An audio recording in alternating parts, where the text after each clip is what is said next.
Hello guys, my name is David and I want to show you guys a very simple VS Code trick where you can easily just open up any GitHub repository in VS Code. Alright, so let's get here. Alright, so this is the repository I want to open up in GitHub. All you have to do is just click on dot on your keyboard. Yes, just click on dot on your keyboard and then it opens the project up in VS Code.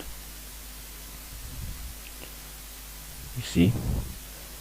Alright, so now let me show you guys another way. Another way you can do this is just come to the URL, right?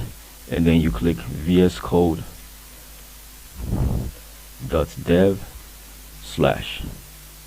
right?